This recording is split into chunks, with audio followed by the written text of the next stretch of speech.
You are listening to the Dark Fantastic Podcast. Welcome to the Dark Fantastic Podcast. I'm AK, and this is the first episode of the podcast. We've been sharing a lot of short audio versions of the reviews posted on the Dark Fantastic website. I hope you check those out. The Dark Fantastic Podcast is basically me sharing with you the things that I enjoy, the things that I find entertaining, and my specialty and the specialty of the Dark Fantastic website is discovering hidden gems in all genres, whether they are books, movies, podcasts, audiobooks. And I usually, when I find something I like to share it.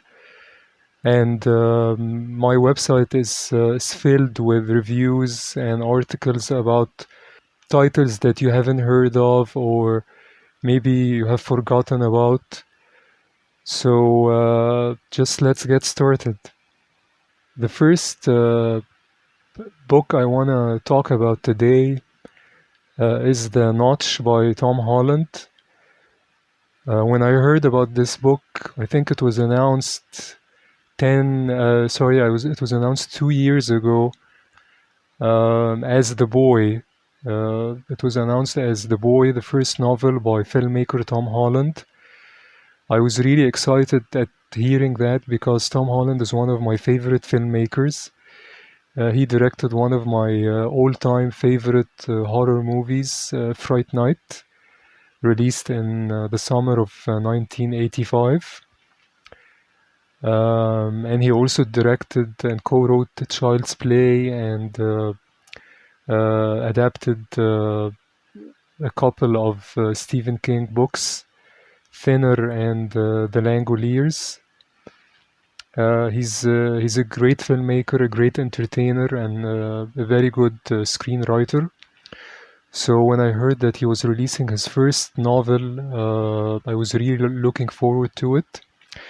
I couldn't get my hands on a hardcover copy when it was first released, but it was released, I think, early 2021.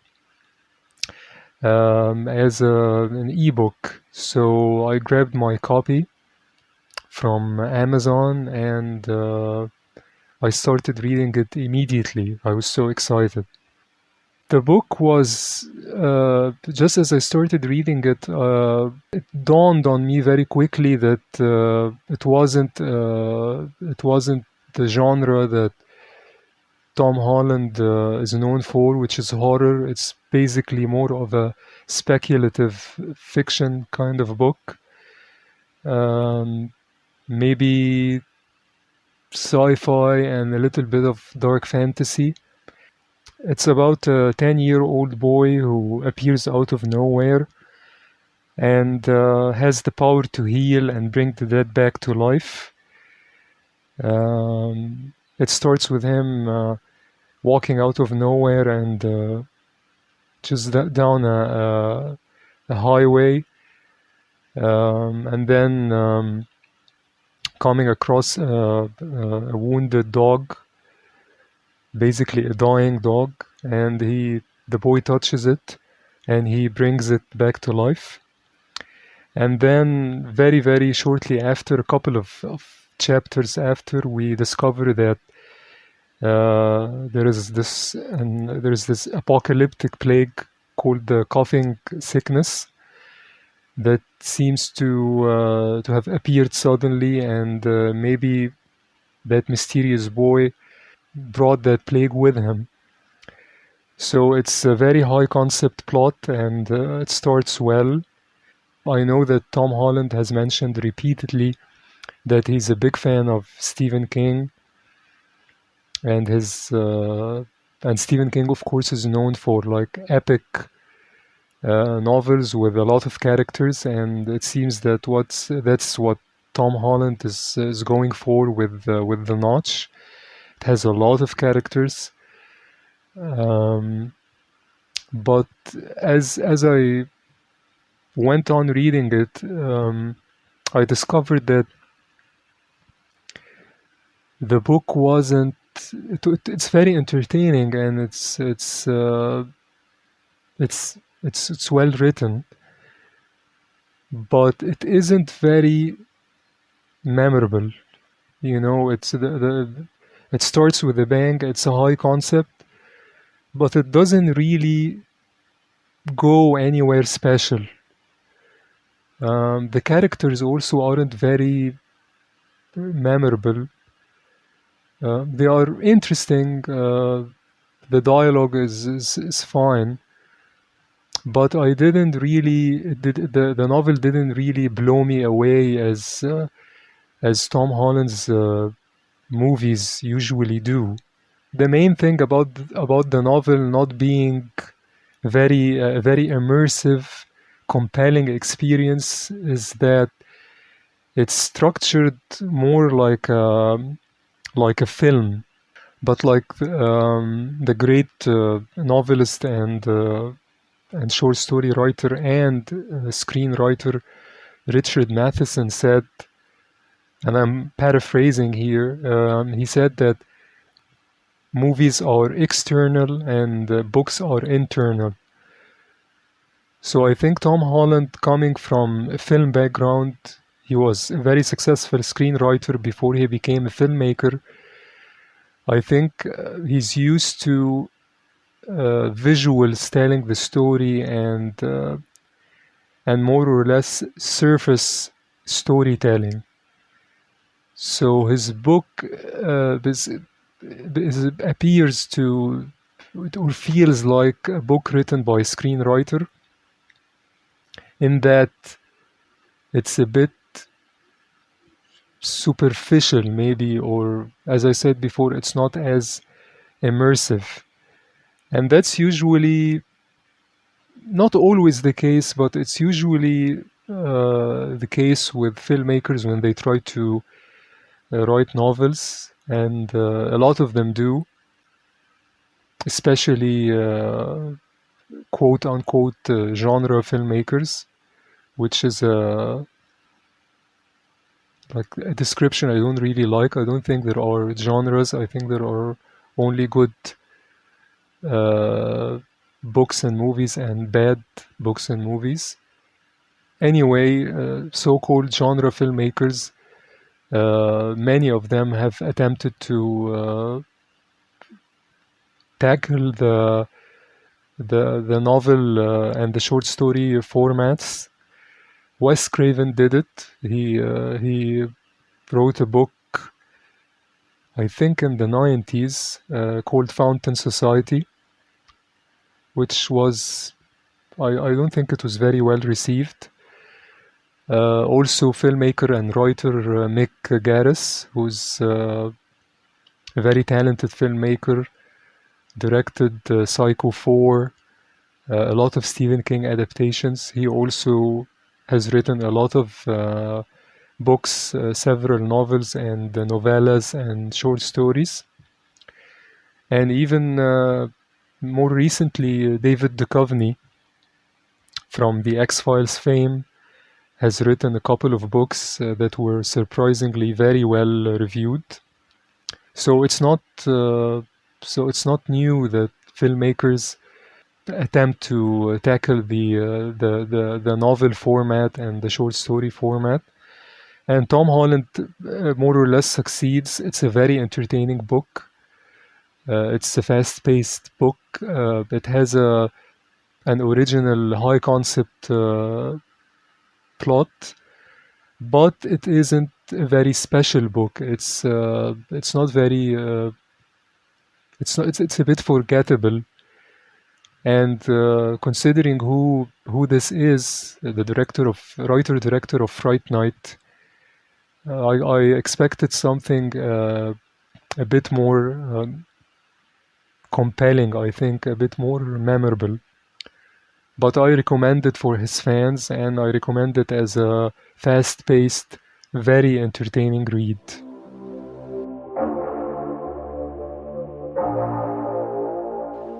Recently, I saw a TV movie or a movie produced for television from 1981 called The Dark Knight of the Scarecrow.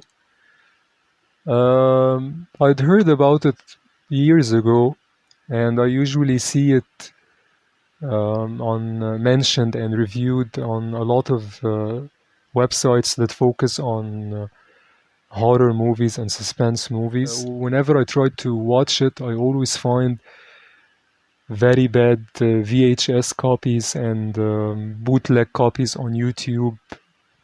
Very low quality stuff. But I recently found a copy of the remastered version, which looks and sounds terrific. The Dark Knight of the Scarecrow is considered a cult classic on a minor scale. It has its admirers.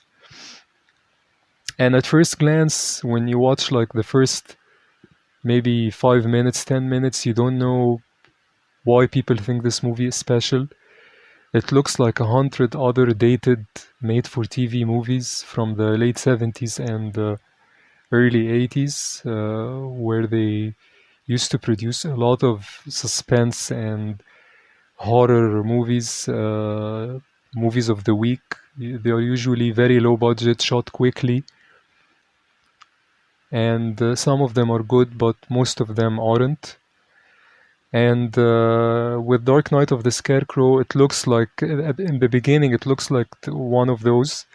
And the performances are not that good, just okay.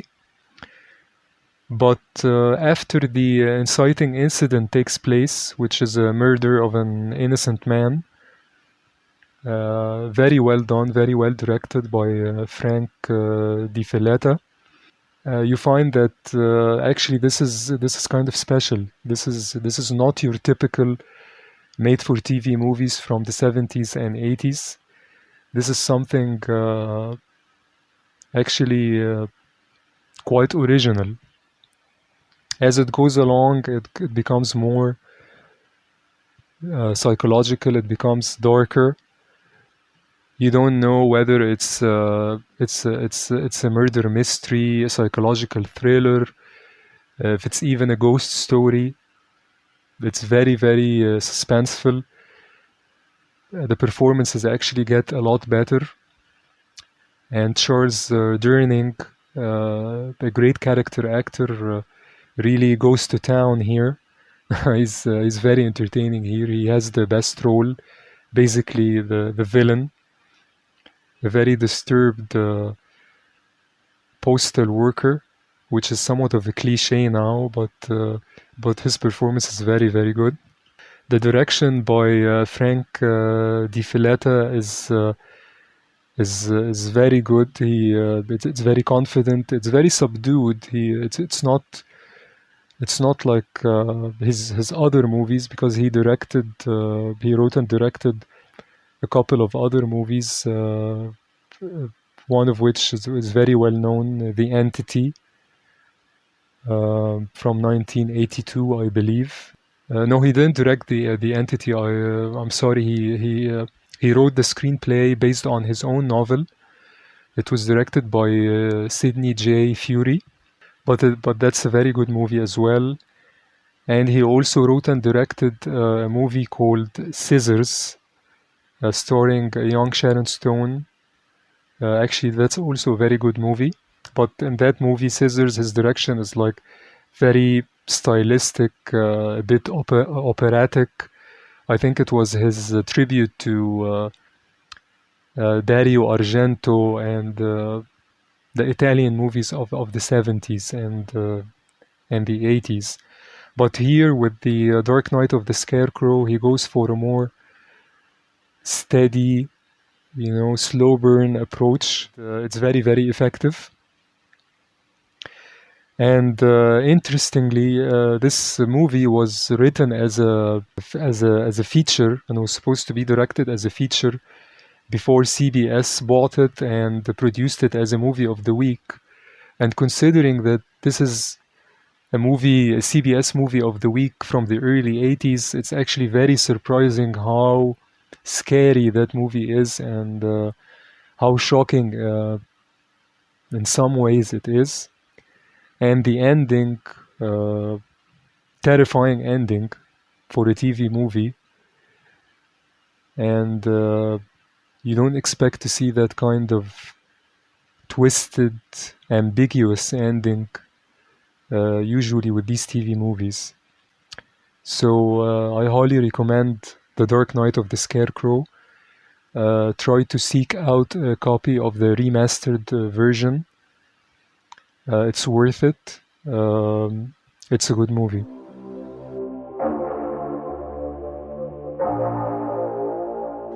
I want to talk a little bit about a movie I saw recently called The Assistant. It was, I think, produced in 2019 and released, I think, either late 2019 or early 2020. It slipped under my radar, although it was very well reviewed, and I think it was shown in a number of festivals. And the subject matter is very, I don't know how to put this, but the subject matter is very of the moment, and it's very controversial. On one level, it's, or it has been advertised and marketed as hashtag #MeToo movie dealing with these issues of sexual harassment and abuse of power. To me, I found it more of a psychological thriller, a very rare kind of a psychological thriller, in that it doesn't scream for your attention like most Hollywood movies do nowadays, especially thrillers.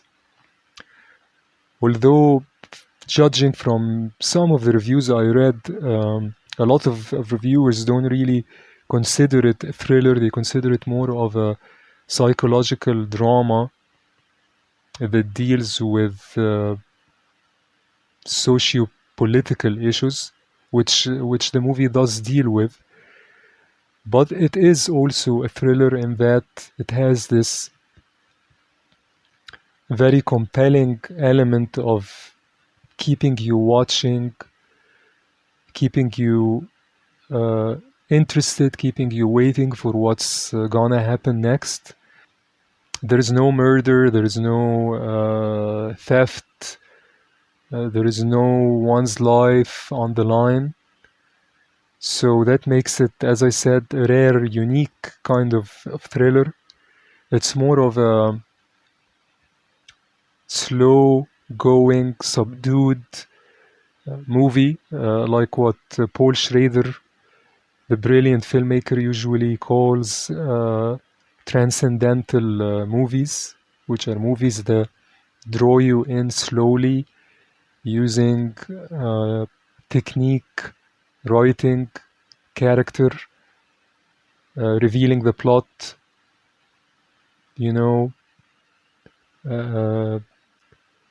slowly. It doesn't really, again, as I said, scream for your attention. It respects the viewer. It trusts the viewer. It trusts that the viewer will go along, will give in to the movie's pace, to the story's rhythm. Anyway, as I said, I consider it more of a psychological drama / thriller. I don't want to say too much about the plot, because about the plot of The Assistant, because I think it would diminish the viewing experience. All I'll say is it's about a newly hired assistant, wonderfully played by Julia Garner. She plays this assistant who is just hired to work for a major film producer. And the film basically takes us through a day of her on the job. showing us her tasks, her experiences, and her attempts to do the work to satisfaction of her very, very unpleasant boss, who, as some of the press releases for the film mentioned, is basically modeled after Harvey Weinstein and his scandal.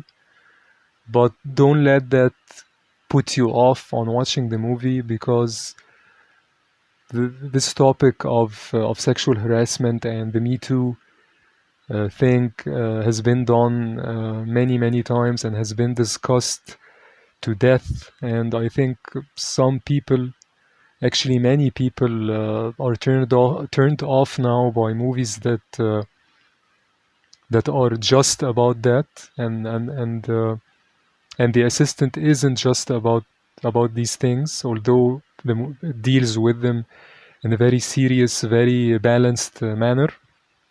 The Assistant is actually more than that.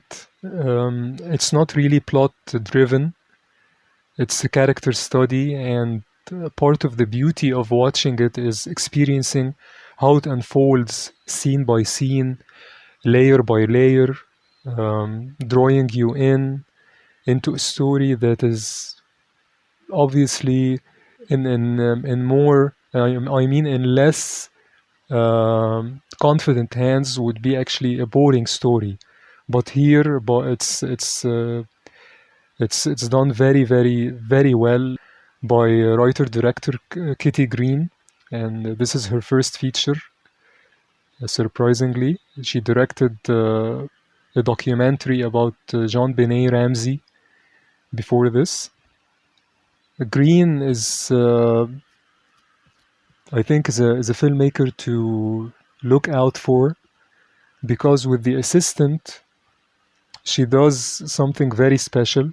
Because on one level, the movie is about what it is to be a young woman starting out in a job dominated by men, in a field more or less dominated by men, and what it is to, stick out and to be taken for granted and to be treated as an object, which are all important issues, but also ones that are, for lack of a better word, trendy, and which are usually treated with political correctness, too much political correctness, in my opinion, which makes the storytelling kind of bland. And had the film been just about that, it would have been an effective story about sexual harassment and the oppression of women in the workforce. But what makes The Assistant a near masterpiece, in my opinion, is that it diverges from the pack in two major ways, which are the scope of the story and the way the story is told. The writer-director, Kitty Green, takes a seemingly simple story about a struggling young female assistant in a vicious corporate world, and turns it into a nuanced, subdued story made up of the thing that makes the best stories, which is fascinating details.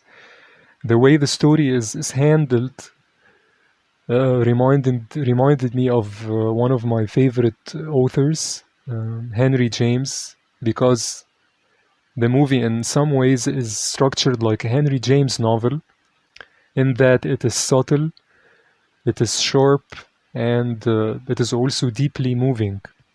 Green never crosses the line into preachiness or sentimentality. She never loses control of the film's quiet tone.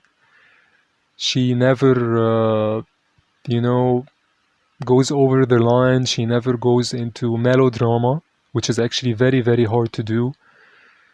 And any viewer of movies, of Hollywood movies, especially made in the last, I don't know, 20 years, knows that Dramas usually go for the awards, and in order to get the attention of the awards, of the people who give out the awards, you usually have to, veer into melodramatic territory to capture that attention.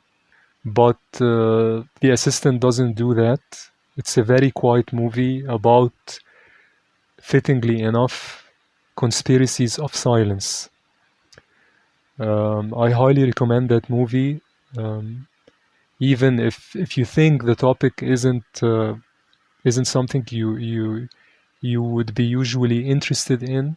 Give this movie a chance. I think you'll like it, and it's worth your time.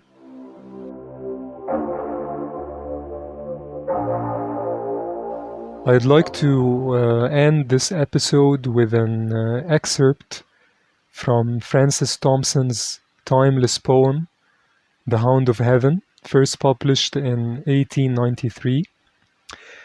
This poem was also the inspiration for one of Hugh Walpole's best novels, The Prelude to Adventure, which I reviewed on my website, the Dark Fantastic website. You can check out the review there, and I highly recommend the novel. This excerpt is taken from the great Phil Chenever's reading. The full reading is available on LibriVox, and I highly recommend that you go there and visit the website, which is a great website, and listen to the full poem. And I'll provide the link to the full version of the poem from LibriVox in this episode's description. So here it is, The Hound of Heaven by Francis Thompson. Enjoy, and thanks for listening. I fled him down the nights and down the days. I fled him down the arches of the years. I fled him down the labyrinthine ways of my own mind, and in the midst of tears. I hid from him, and under running laughter, up vistaed slopes I sped, and shot precipitated adown titanic glooms of chasmed fears. From those strong feet that followed after. But with unhurrying chase and unperturbed pace, deliberate speed, majestic instancy, they beat, and a voice beat, more instant than the feet. All things betray thee, who betrayest me. I pleaded, outlaw-wise, by many a hearted casement curtained red, trellised with intertwining charities, for though I knew his love who followed, yet I was sore adread, lest having him I must have naught beside. But if one little casement parted wide, the gust of his approach would clash it to. Fear wist not to evade, as love wist to pursue. You've been listening to the Dark Fantastic Podcast. So, you've stayed till the very end of the podcast. Thanks for doing that, loyal listener. As a thank you, here's a bonus story just for you. Enjoy.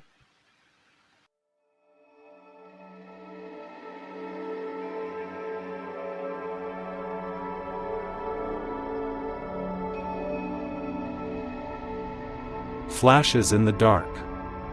Tiny stories. Vast dimensions. The window. He sat down on the balcony, taking in the chill air. He didn't know how many nights like this were left to him. The moon was shy tonight, half hiding behind shapely clouds. He heard it, it was time. Soon it would show itself, and sweet terror would fill his heart again. He waited for it every night. His window into the unknown.